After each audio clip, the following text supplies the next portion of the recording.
It was a pleasant surprise when we got the invitation.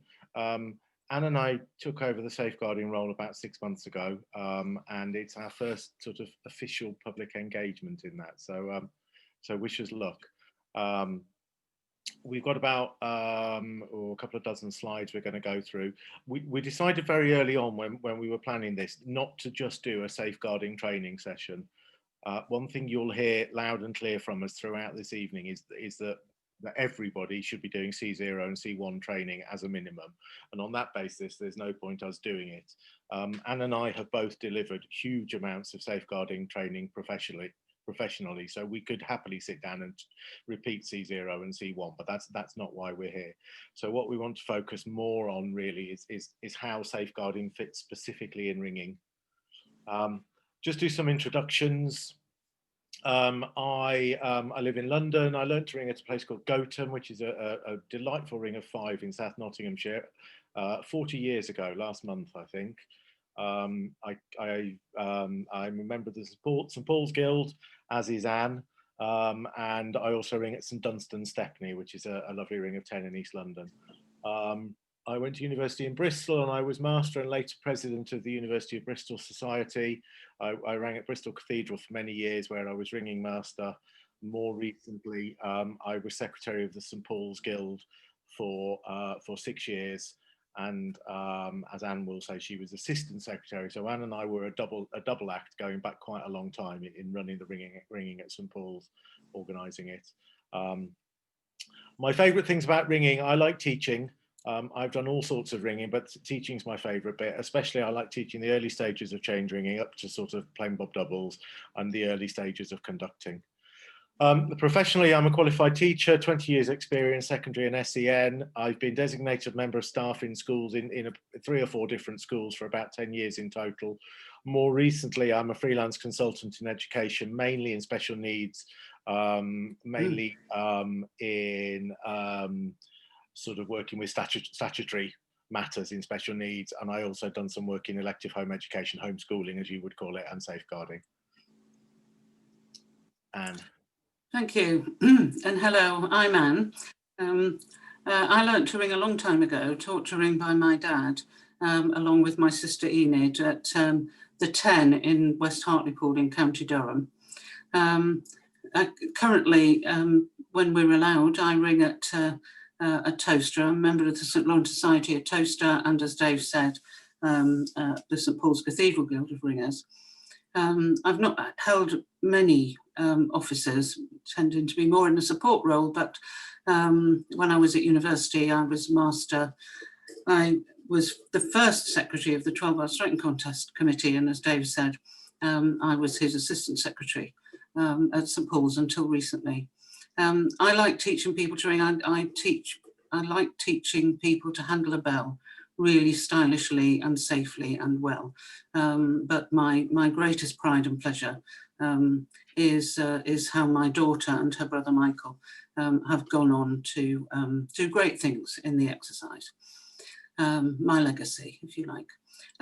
Professionally, I've been a qualified social worker for a very long time, but I have now retired. I spent 25 years working in children's services, including in fostering and adoption and child protection. And then I was a social work consultant and trainer for over 20 years.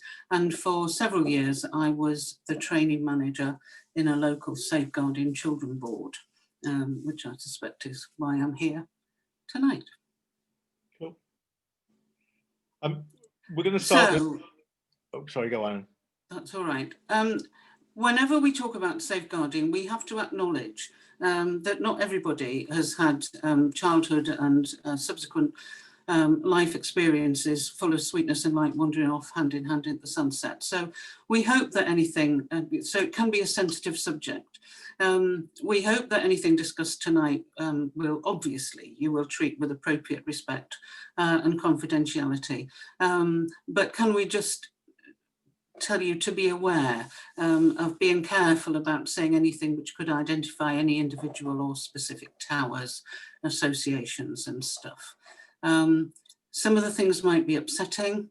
And we fully understand if you just want to step out of the session or just leave altogether. And no one will expect an explanation or an apology if that's what you decide to do. And here is a link to some good support services if you will find that useful. Thanks, Dave. So what we are going to do this evening, we've taken a view that because we're aware that there are quite a number of towers that don't fall under the Church of England or indeed UK law, but most of our dealings are with the Church of England and its churches. So that's our focus this evening, and in our work in general, although we can help with wider issues if necessary. At least we can signpost people to go to places for extra help. But actually, the whole thing about good practice in safeguarding applies to everyone, everywhere, wherever you are and whatever you're doing. So, Dave's already mentioned earlier, we said yes to taking on this role in February, I think it was. And then by the time it was all set in stone and approved and everything, lockdown had happened. But hey-ho. Our predecessor, Chris Mew, has done an enormous amount of work in his years during this role. There was a lot of changes in policy and guidance and legislation from government, and that was taken on by the Church of England. And we cannot underestimate what he did. Dave and I spent a couple of days and still didn't get to the bottom of all the paperwork that he passed on to us. An extraordinary amount of work. So almost all our current policies and procedures were developed by Chris, always in association with the church and any other appropriate groups.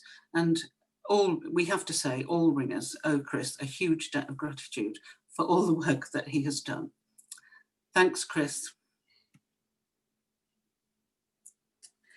So the church and ringing. The church, it has to be said, doesn't always have a great understanding of how ringers can operate, because we ring across multiple towers, counties, associations, and even internationally. And the fact that individuals can ring under different societies, many of which are CCCBR affiliated, but some may not be. So it's been hard to work out exactly how we can really snugly fit ringing into the church's safeguarding framework. However, the good news is the church is starting to see the Central Council as an umbrella group for all ringers, but this work is very much ongoing and a work in progress. So where do we currently stand with society safeguarding leads? The society safeguarding leads are a really important link into the Central Council. And this is still a bit mixed. And some safeguarding leads don't even have any safeguarding training. Dave and I need to make really, really clear that the Central Council has no control over what you do in your associations. We can't make you do anything. All we can do is advise you. We hope at some time in the future, when life gets a little bit more back to normal, to provide some training for society safeguarding leads. But in the meantime, Dave has already said, I'm going to say again now, and I will say again before the end of the session, we think that as a minimum, all safeguarding leads in societies should have done training up to CO2, which is leadership level of the Church of England safeguarding training. Okay.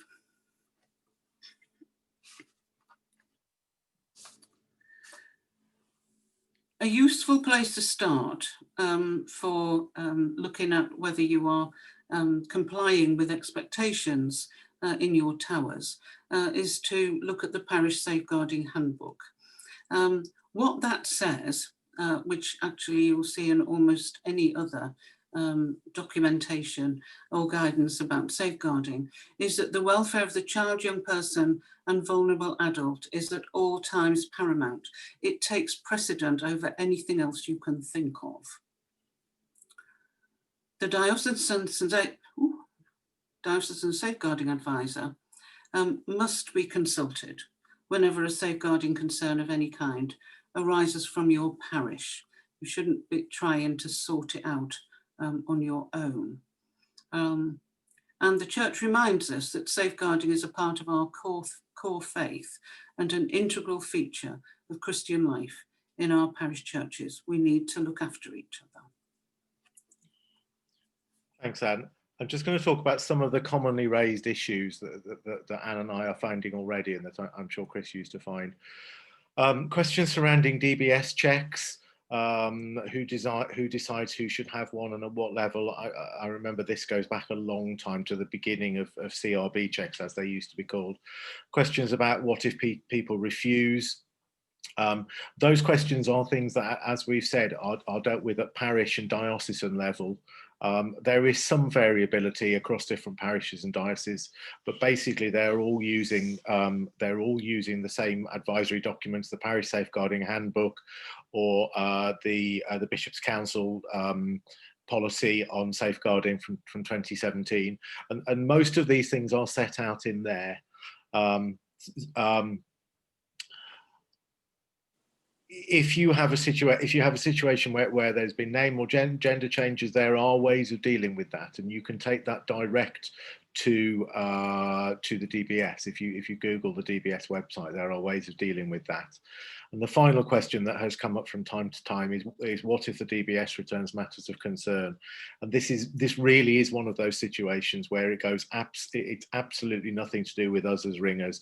It would go straight to the Diocesan Safeguarding Advisor. They are professionals in the field of safeguarding, and they would be the people who would deal with this, which may be to take no further action. It may be to risk assess the concern. It may be in some situations to say that they don't want the person concerned to be ringing, but these are decisions that we can't take. They're all taken at diocesan level. Similarly with training, lots of people ask about training. You're going to hear the constant message from Anne and I through and through today that people should be doing training. Everybody in ringing should be doing training, but particularly tower captains, ringing masters, tower secretaries, branch ringing masters, association officers, etc. should be doing training up to C2, C02. If people refuse to take part, that's something you need to discuss with your church safeguarding officer. From experience, when we were going through at St Paul's Cathedral, the safeguarding training that we went through about a year ago, and we had to get all 40 members of the guild, who some of whom live up to 100 or more miles away from London and work full time. We had to get everyone through training, and St Paul's were very clear that if people felt they didn't want to do the training, St Paul's felt they didn't want them to be ringing anymore.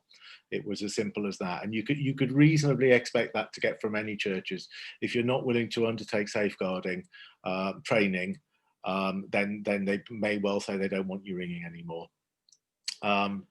Questions about refresher training and record keeping, that should be dealt with at the Parish Safeguarding Advisor level. They should be keeping records of who's done the training and when they're due for refresher training, etc. The last commonly raised question, which was the first thing that came up when Anne and I had a handover conversation with Chris back at the start of lockdown, was about the question of right to ring. And just to clarify here that there is no right to ring. And I suspect lots of us have seen in letters in the ringing world or on Facebook people saying, it's my right, I've been ringing here for 57 years, etc. The simple fact is there is no right to ring.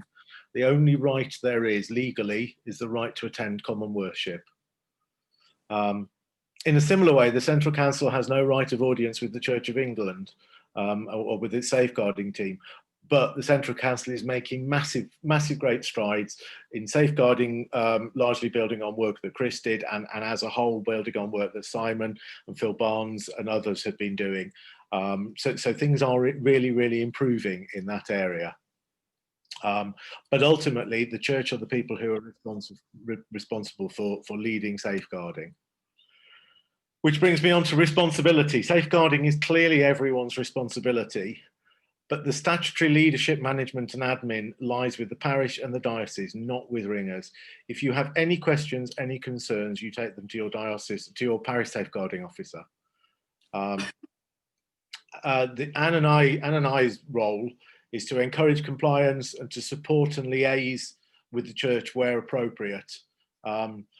What we have found, and Chris found, and I'm sure some of you will find, that churches and dioceses often do things differently, which can make it difficult when you're working nationally or working across a whole county association, etc. But I'm afraid that's the way it is. Dealing with incidents and concerns, as we said, everything goes to the parish safeguarding officer. So any incidents should go to the parish safeguarding officer initially, sorry, and they then have to pass it on to the diocesan safeguarding advisors within a limited period of time. All of this is in the parish safeguarding handbook. You shouldn't bring safeguarding concerns to us. If you come to Anne and myself with safeguarding concerns, the only thing we will say to you is you need to contact your parish safeguarding advisor. There is nothing else legally in a statutory way. There is nothing else that Anne and I can or should or wish to do. Any concerns you have, go straight to your parish or to the diocese. The number of cases in ringing are very small. And very few of the cases relate to behaviour in the tower, but there are cases in ringing. There are some well-known cases that people have heard, but there are other cases that most people here will never have heard of.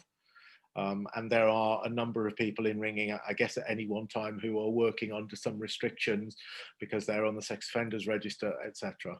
But most of the time, and rightly so, most people would not know about that. With regard to training, I did say at the top of this that we're going to talk about training a lot.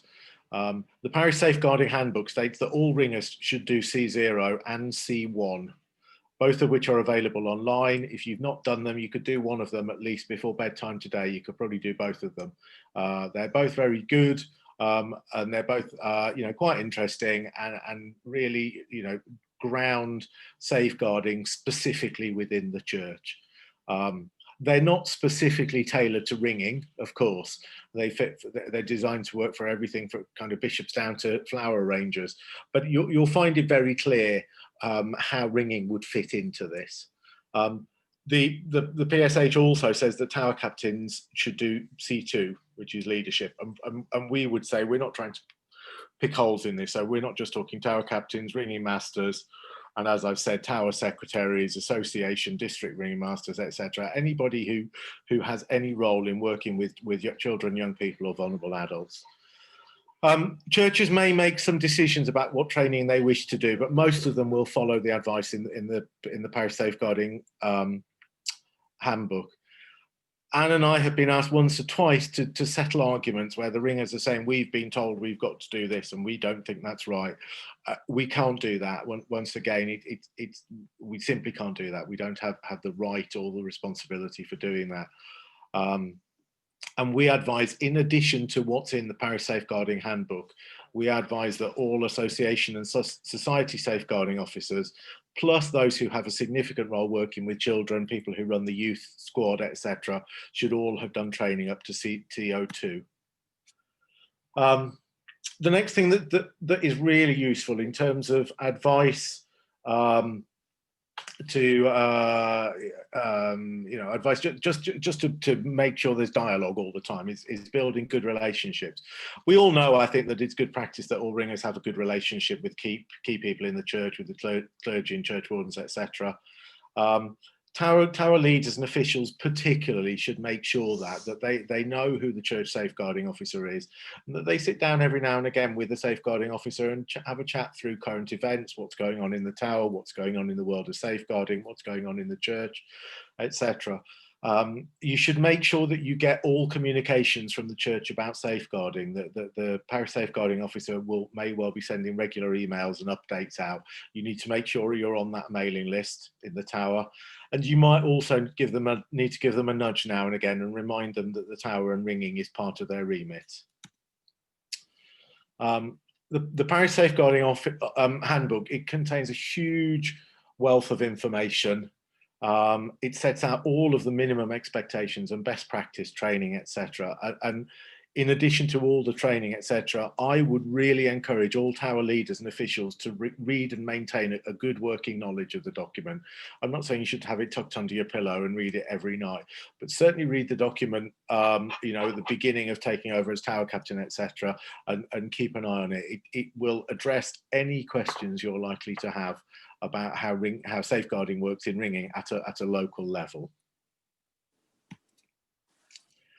Yeah, that's a good point about the parish safeguarding handbook. I mean, you don't need to be able to quote it all chapter and verse, but you do need to recognise the questions, and that will be where you'll get the answers. We are asked about vulnerable adults because although the focus of safeguarding always appears to be on children and young people, the church and their ringers have a responsibility for adults who might be seen to be vulnerable or at risk of abuse. And the official definition of a vulnerable adult is a person of 18 years or over who may be in need of community care services by reason of mental or other disability, age or illness, and who is or may be unable to take care of him or herself, or unable to protect him or herself against significant harm or exploitation. Now, while there might not be too many people in ringing who fit easily into that definition, I think many of us can think of people who might be skating around the edges of it. One of the joys about ringing for most of us is the vast range of characters and personalities and backgrounds that our exercise attracts. And it has to be said that some, if not most of us, can be a bit odd. And sometimes people who are seen to be very different can be the target for unkind or humiliating treatment. Obviously, that's bullying, and bullying of that kind in any circumstances is unacceptable. But we have to be aware that some people are less able to protect themselves from nasty behaviours like that than some of the rest of us. So it is the responsibility of all of us to be alert to any signs of such behaviour and deal with it, just like, I mean, the big strapline for safeguarding is everybody's responsibility. And when it comes to children, young people and adults who might be thought to be at risk, we all have responsibility to make sure that they are cared for appropriately. So thank you. So pulling it together, really, we've done a list of safeguarding do's and don'ts, some of the things of which we've mentioned already. So the do's are do the training. We might have got that message across already. The CO1 and CO2, which I've done quite recently, and some of you who ring at more than one tower will remember that you've had to do it more than once. Certainly people in my household have had to do it more than once for the different towers that we ring at. But actually it's quite good, and they have even included the odd case study about bell ringing, which is encouraging. It's important that you set ground rules for everyone's behaviour, particularly if you're on teaching sessions, but I think the rest of it as well. We do it for health and safety, you know, keep your feet flat on the floor. We ask people to keep quiet while people are ringing. We also ought to be suggesting that, that people treat each other with respect and with kindness. And that isn't only the young people and perhaps vulnerable adults in your tower, it's everybody. How we all react with each other sends messages to our recruits, for example, about how we behave in ringing. So we are always a role model for how bell ringers behave. The obvious one, which I think everybody knows now, always have 2 adults present when teaching, preferably one male and one female, and always have parental permission in writing for all activities. There's stuff on the Central Council website for parental permission to ring, and the St Martin's Guild have recently produced another pro forma for parental permission for young people taking part in ringing room type activities. So always stay alert to the possibility of bullying. You know, when is shouting across the belfry to put somebody right when they're not dodging with you, be just putting somebody right, and when is it actually nasty and bullying? But also we need to be careful that when we've got lots of young people in the tower, that we're alert to any bullying that might be going on between them to each other. Dave's already mentioned how important it is. Oh, right. Thank you. To get to know your parish and possibly your diocesan safeguarding officer. And it's really important to be aware of your local safeguarding policies. We've mentioned the parish safeguarding handbook. All of your parishes will have their own safeguarding policies, and you've probably got a poster to stick on the notice board in the ringing room. And your Guilder Association should have their own safeguarding policy for guild activities. On this point, there are, Chris put together a suggested format for a guild or association policy, along with other stuff on the Central Council. It's on the Central Council website, but I think it's quite difficult for people to find, but it is there. And I think one of our jobs soon is to try and get it put onto, to have a tab on the Central Council homepage of safeguarding to go straight in. Otherwise you've got to go through, I think, 3 or 4 or 5 different things to get to the safeguarding stuff. So do have a look at that, because it's good. And the don'ts: please don't tolerate so-called jokes that are aimed at other people. They're often nasty and bullying.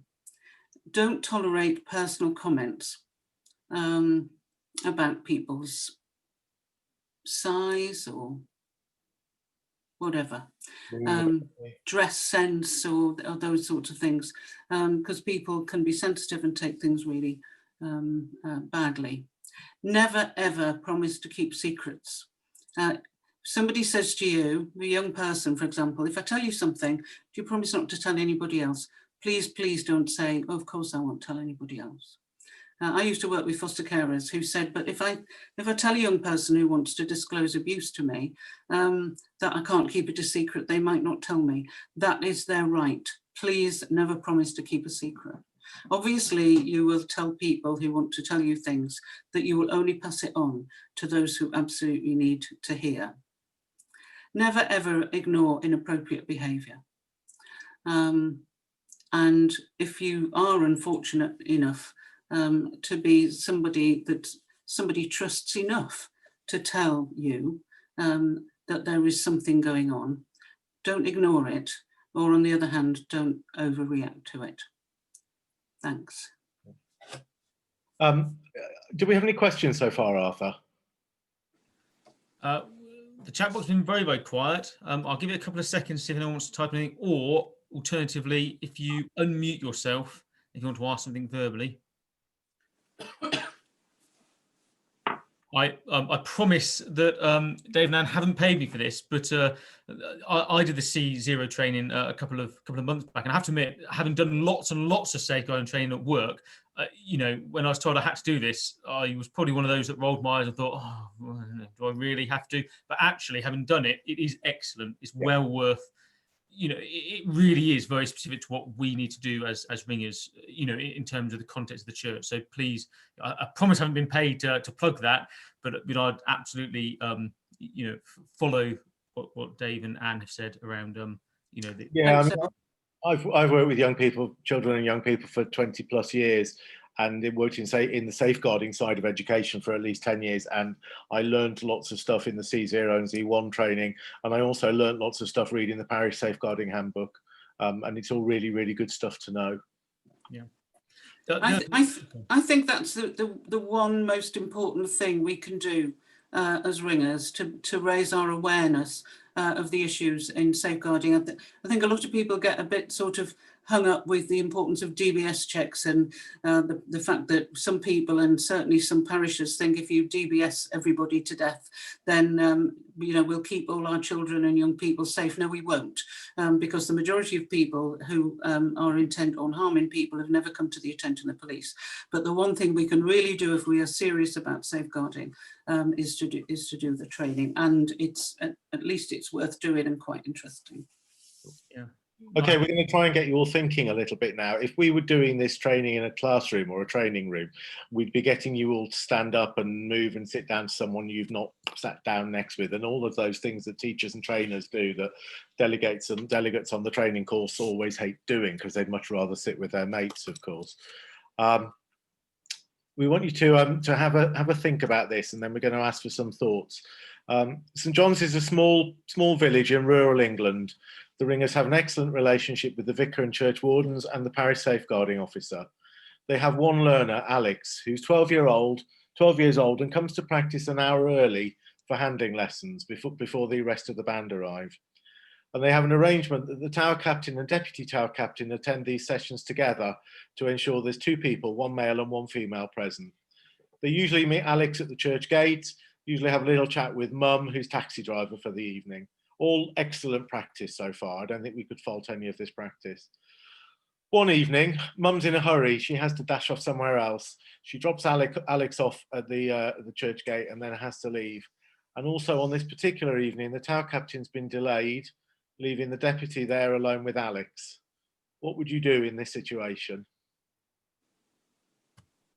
So if we, and it's very, very awkward in it online because, you know, of course, people are in their rooms on their own. But if perhaps we give you a minute to think about it, have another read through it, and then, you know, we'll have some feedback and some thoughts from people as best we possibly can in this online format. So I'll shut up and we'll awkwardly look at each other for a minute and give people time to have a read.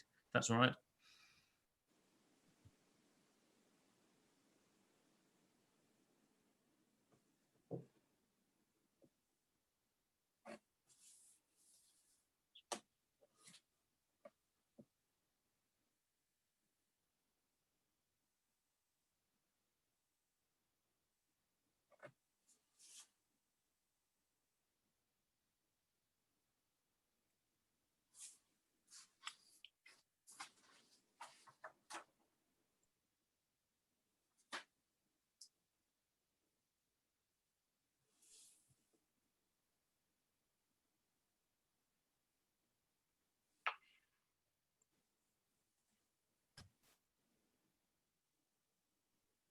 So if I was in a classroom, I would just pick on somebody randomly, but I'm not sure that's going to work on this forum. But can I please encourage people to sort of unmute themselves and contribute towards this? Yeah, I'll have to start with Paul here from Wells. Thanks, Paul. What I do, and I might be completely wrong, I wouldn't obviously take the child out of the public eye as far as I could. So I wouldn't take him into the tower or anything like that. Child obviously needs to be kept at school, so you can't abandon the child. So it's a difficult situation. You should have have phone numbers, contact numbers for the parents on your list of information. So the first thing to do would be to try and contact the parents, come and pick the child up. Obviously, find out where the tower captain is.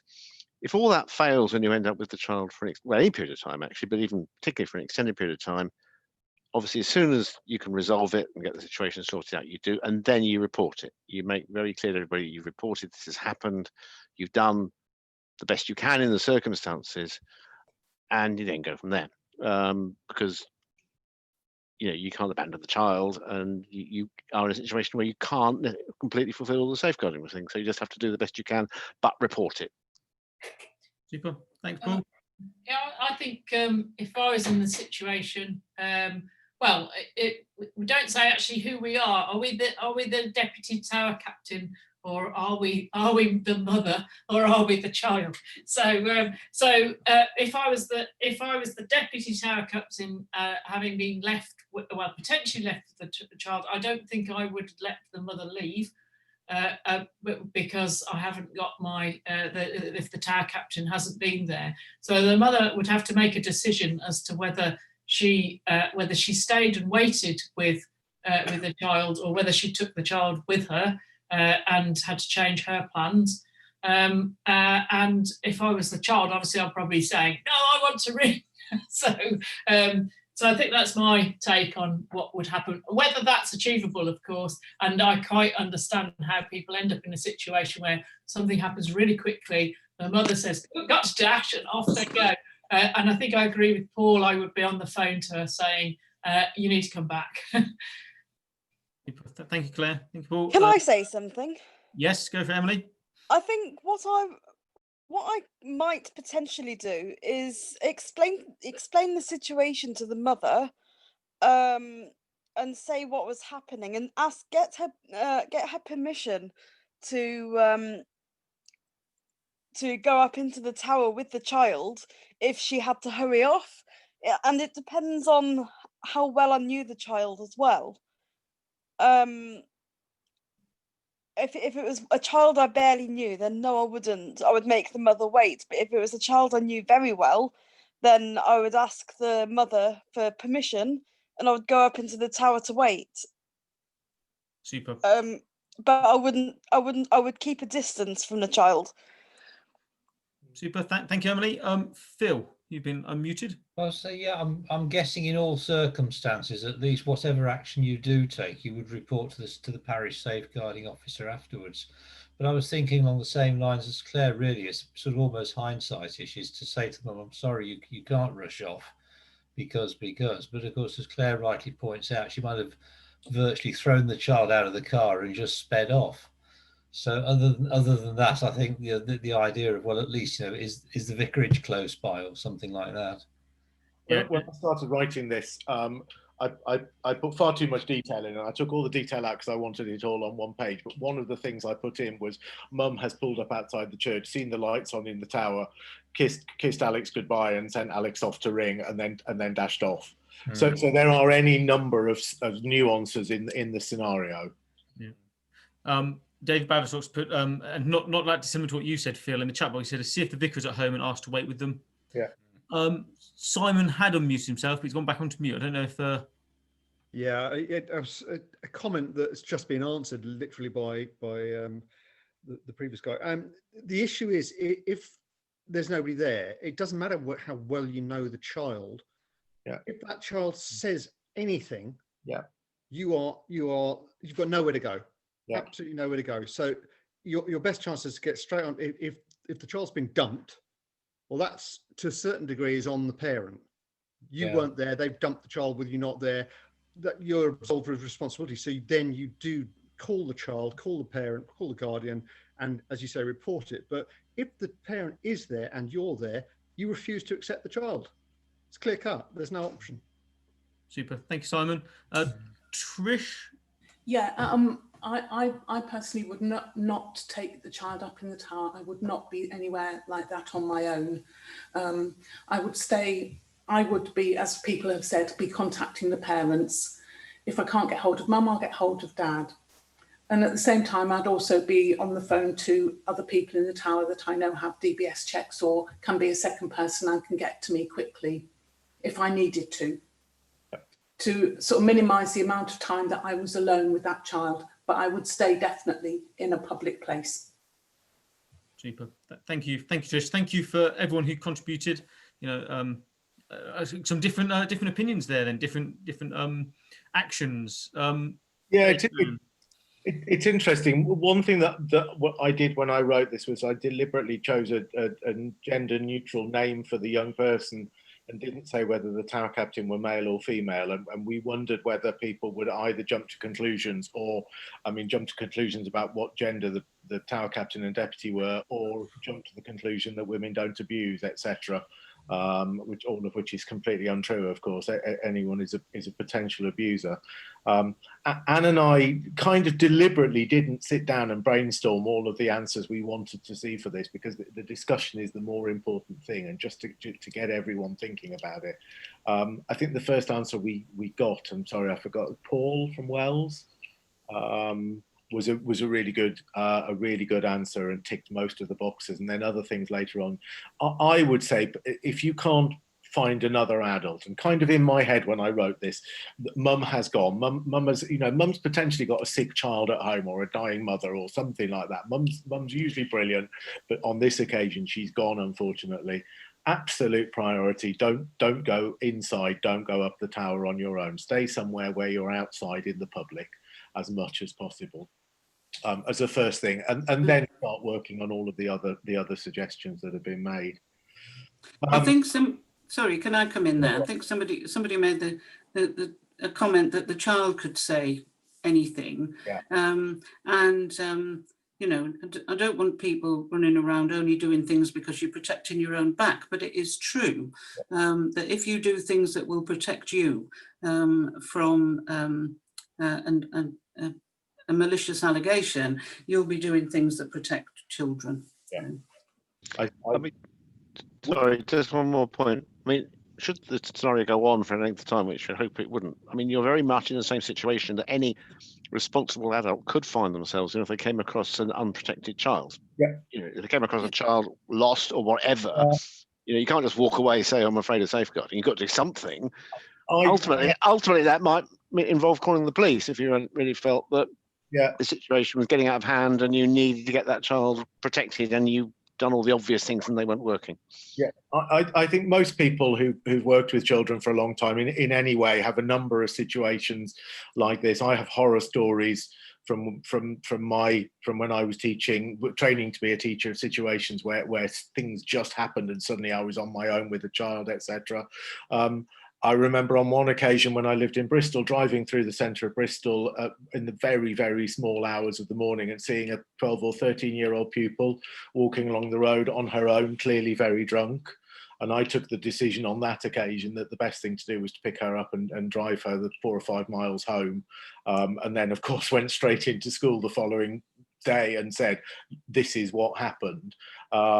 I considered phoning the police. There were all sorts of options, but on that time, I guess I risk assessed it and decided the most important thing was to get the child home. It's always important to remember, isn't it, that with a lot of these things, there's no sort of right, perfect answer. As you said, you call it risk assessment, but you end up working out which is the least worst alternative. Yeah. Cool, thank you for that. There's just a couple more slides. Sorry, Dave, before we move on, there's a question that's come in the chat box, which quite a challenging question, I think, but I'll pose it to you. So Simon Ridley says, asks, I'd be interested in thoughts on how this scenario might extend if the child was a vulnerable adult with capacity. I would say exactly the same. Yeah, me too. Okay. Yeah. Super, thank you. Cool. Just a couple of other points, a couple of other things that have come up. Obviously, we need to think about the impact of COVID on ringing and all of us. Certainly increased social isolation among some ringers, which may be leading to challenging mental health difficulties. There has been occasions in the previous lockdown of a vulnerable young person who was having some problems with social isolation and mental health challenges, which became fairly public in one of the ringing world ringing Facebook groups, etc. So this is something we need to be aware of. Obviously, the increased use of social media and group video chat. And this is something that Anne and I are working on at the moment, getting some guidance and advice out to people.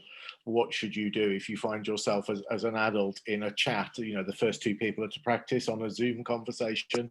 Can I say something? So, sorry, that particular person that you're talking about, he tried to add me on Facebook, and I had to refuse him. Yeah. And I sent him a message saying, "You are under 18. I don't allow anyone under 18 on my Facebook unless I know them and their parents very well." Yeah. And I thought if he was to show that to another adult, there wouldn't be anything amiss there. Yeah.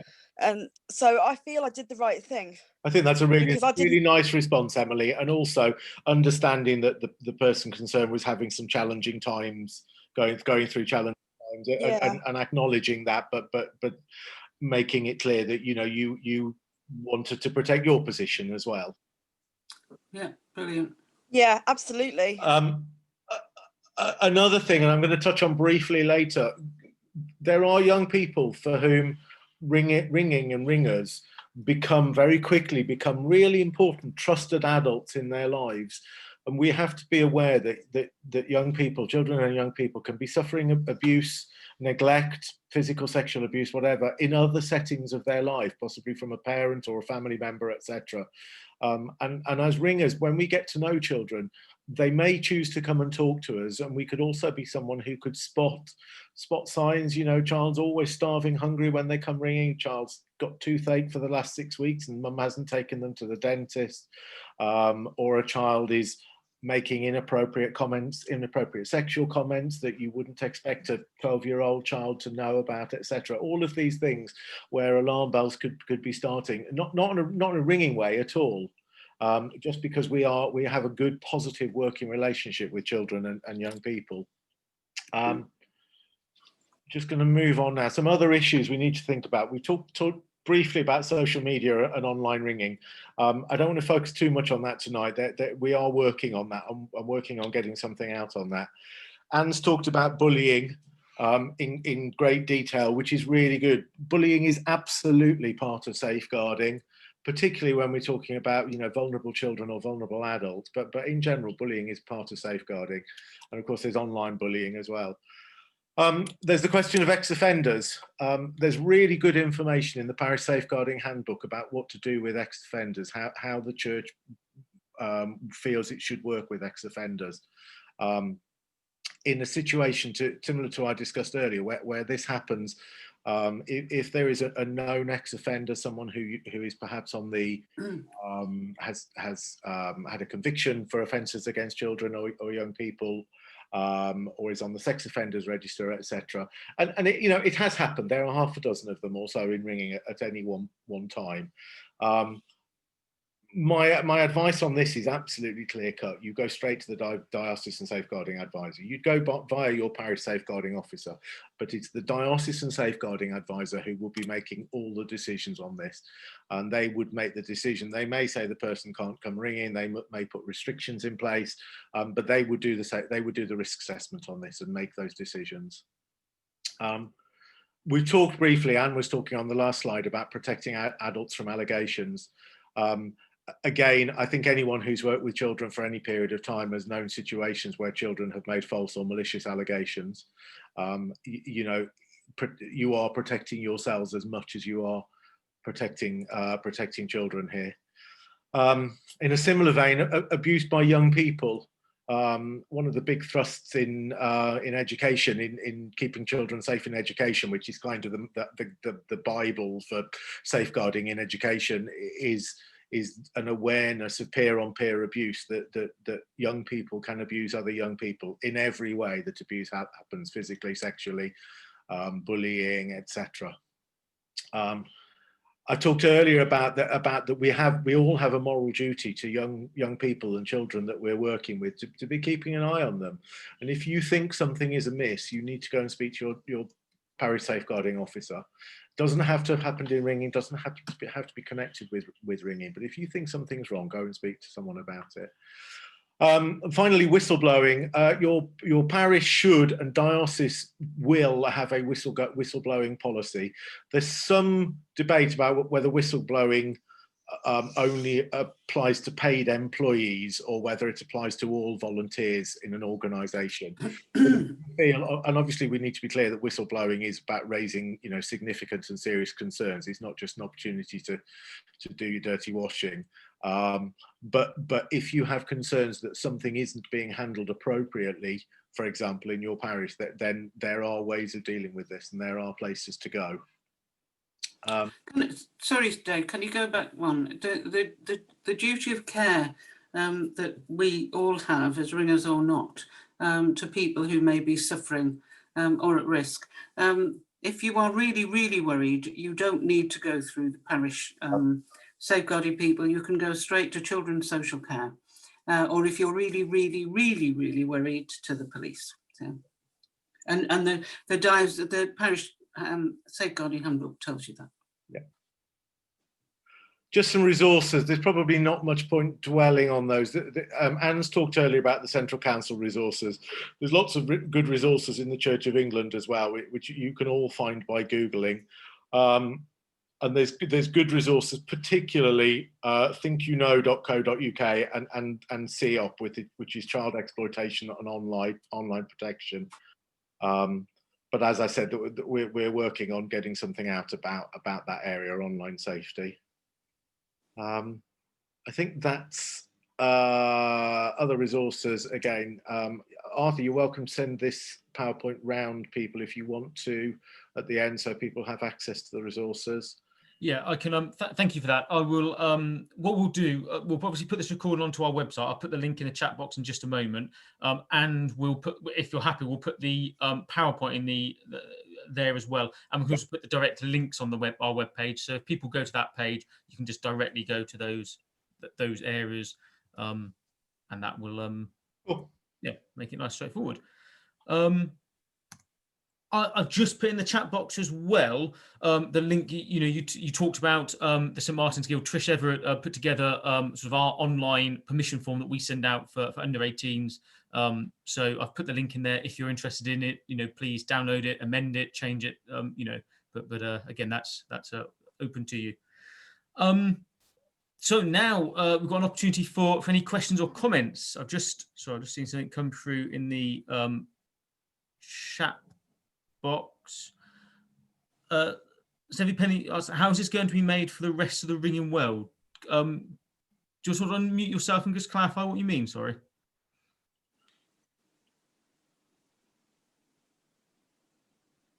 Hi. Sorry for the ears. Love it. I'm the safeguarding officer for Bath and Wells.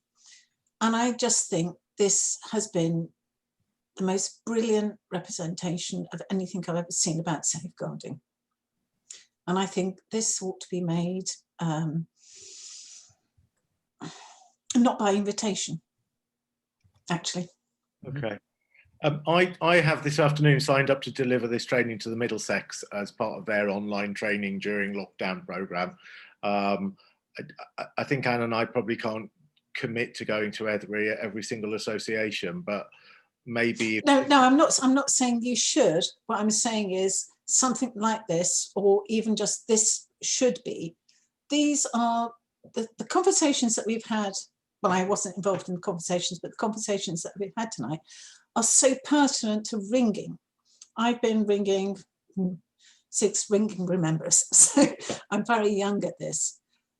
But I've been trying, I suppose, to get to grips with how to make everybody part of safeguarding, is what I'm saying. And I think the conversations that you've had tonight with ringers has just been fantastic. Yeah. And I think it needs to be spread out, not necessarily by you every, trotting up to Lincoln, back to Lincoln, or virtually or whatever, but yet just by the conversations everybody's had tonight. I think, well, That's it, really. You know, we have the advantage of online training, and I'm sure that one or both of us will be happy to deliver this,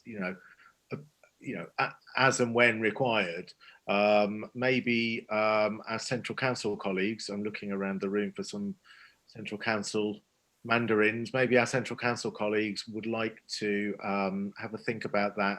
Perhaps we'll have a chat with Alison Hodge and about that as well. If nothing else, we could offer it to associations, maybe see if associations want to group together and book a slot or something like that. It's not about the training, the 001, 002, whatever. It's about the conversations that we've had tonight. That is a key thing, because it's personal to ringing, and it explains everything about what makes it different from being a Church of England thing to a ringing thing. Yeah. Cool, thank you. Very, very high praise, and absolutely well deserved. Just so safeguarding officers from the Central Council are aware, I mean, this has been recorded. Obviously, I know that's not the same as having Anne and Dave live doing it, but if you did want to show this to any of if you did send this recording round, it'll be on our website hopefully from tomorrow. I've put the link in the chat box, so feel free to share it, feel free to locate it there. Again, I know it's not the same as having it live, but at least there is that record as well. Sean Nash has said maybe you can make it into a podcast. If there is anyone around with the expertise to make that happen, then come and talk to us. We've got a couple of other people who have unmuted themselves. I guess that means so. Paul, But this is a very general point, and it probably isn't a point that applies to the majority of ringers. I was a lapsed ringer for about 20, 30 years, having rung in London as a student and got to a fairly advanced level in London, restarted ringing again, and ringing was fine and normal. They were very, very welcome. There was, and I think always has been, a slight air of egos getting in the way and elitism at the higher levels of the exercise. I think most of us who've ever rung at the surprise level or started talking about trying to ring surprise maximus at that sort of level know what we're talking about. Clearly, under the Church of England guidance, that's not appropriate behaviour. Do we think we need to try and drive it out of the exercise if we can? I know it's not going to be easy, but it as an aim. I'm not shut up there. Any thoughts? Anybody else?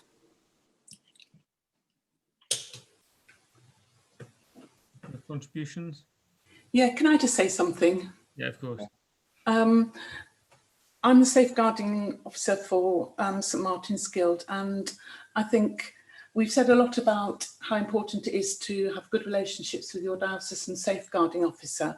I've also found that it's actually crucial to develop those relationships with the training department in the diocese as well. So, for example, I have regular meetings with the diocesan training person, and the result of that is that we, in our diocese in Birmingham, will run courses on safeguarding the C2, which is geared solely for bell ringers. So we will have a room full of ringers, and we will have worked on all the scenarios in the training, and they will be ringing relevant.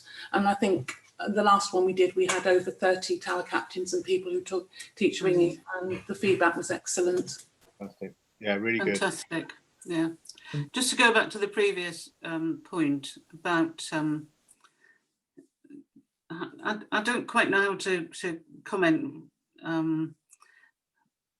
without being a bit judgmental, but about how some people behave, whether they're good or they think they're good or they ring fancy stuff. But I mean, I would just always come back to in every area of our lives to saying we should just stop and think about, are we being kind or unkind to people, and that will take us a long way if we try very hard to always be kind.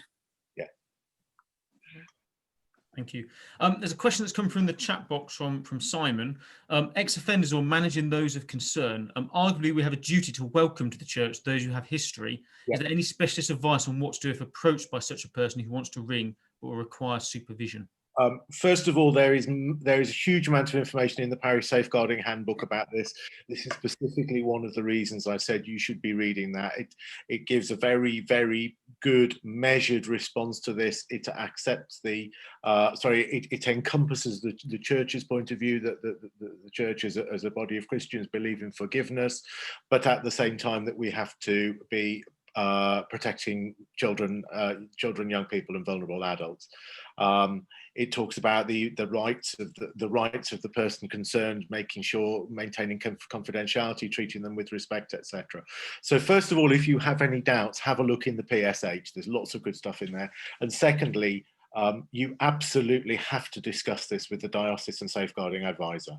You can't in any way, in any situation, allow someone who has any reason to doubt. And again, in the PSH, it's very clear that we're not just talking about people who've been convicted of crimes in the area we're discussing, and that there will be situations where there are people who there are concerns about, there are credible concerns about, which have perhaps never been brought to court or even never been proven in a court, but there is still the diocesan safeguarding officers still have the authority to risk assess these people, and in some situations, as has happened in Ringing, in exactly that situation, ban people from all the towers or all the churches in a certain geographic area.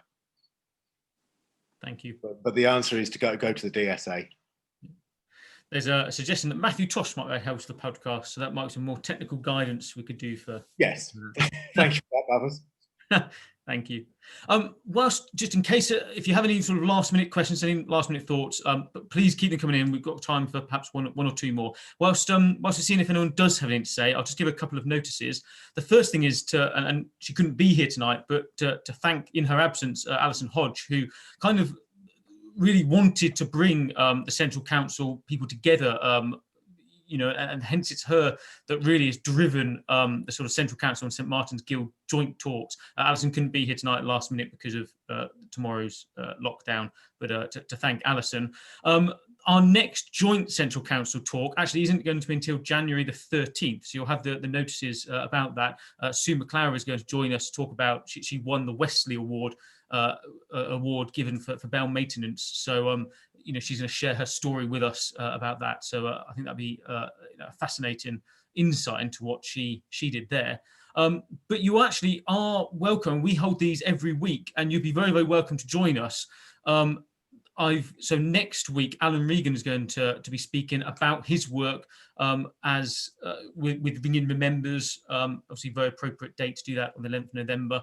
So if you're interested in joining us for Alan's talk or for any future talk, send me an email on smgcb@gmail.com. I've just put it into the chat box. I can add you to our mailing list. I've got a special mailing list just for the Wednesday night talk, so you won't get all of the other Guild, St Martin's Guild stuff, but you will get the information about the talks if that's something that interests you. Otherwise, keep an eye out for your emails about January the 13th. So I think that's all the notices. Sorry, John Rogers says, John's got C0. Do I have to do C1 before doing C2? Do the safeguarding run in order? Well, everyone should have done C0 and C1. Yeah. C2, you book through your diocesan safeguarding advisor. That's not an online course. But once again, just to hammer this point home, everybody should have done C0 and C1. That is both our advice and the requirement in the Parish Safeguarding Handbook. Yeah, you can't do C2 without having done C0, C1. Yeah. And we have our next one in Birmingham, which is geared specifically for bell ringers, is on November the 28th, and it has a separate bookings link on the diocesan website. So anyone who's not a ringer doesn't book onto it. Cool. Thank you. Excellent. Any last minute questions or comments? Well, I just wanted to say it's a bit difficult if you haven't got somebody who can train you. We haven't got a training officer at the moment. Okay. Mm-hmm. So I'm not sure how we're going to make sure the people that need the training are going to get it. Yeah, I mean, that's a question for the diocese, really. I wonder if you could piggyback onto one of the other local dioceses, Bristol or something like that? How do I do that, or do they do that? I think you need to speak to your diocesan safeguarding office and see what they can advise on that one. Or, I mean, start with your parish safeguard. Well, no, start with the parish. you're operating as the safeguarding advisor. I haven't got a safeguarding officer for my parish either. So I'll go directly to Bath and Wells, but unfortunately they haven't got a trainer. But they will have a safeguarding office. I would go to them Yes, and they do. ask them for advice. And you know, the question is that the parish safeguarding handbook states that all bell tower captains, quote unquote, should have done C2, and go and say to them, what do you plan to make this happen? Thank you. Thank you. Oh, I'm sorry, can't say anything else. Thank you. Thank you. So I think that you know, wraps it up nicely. I just wanted to give a huge thank to Anne and Dave. You know, you've led us through you know, a really thoughtful presentation on a really wide-ranging and actually quite complex topic. So thank you so much for all the preparation you put into it and the discussions. You know, I think we really appreciate it. I think I'm just in the chat box now, loads of people are sort of typing in, you know, some very, very well-deserved thanks. So thank you for all the time you put into it. You know, we really value it and appreciate it. Thank you for asking us. You know, we are both passionate about safeguarding, as you can tell. We've worked in it for a long time. We've seen the good and the bad of safeguarding from every angle. And it's one of those situations where we don't want to make everyone paranoid. You know, these things are very, very rare, but they do happen, and we always need to bear that in mind. Yeah. I say thank you too. John Baldwin. Well, the signal's not brilliant. But I think John Baldwin saying thank you very much. Thank you, John. Nice to see you. Hope you're well.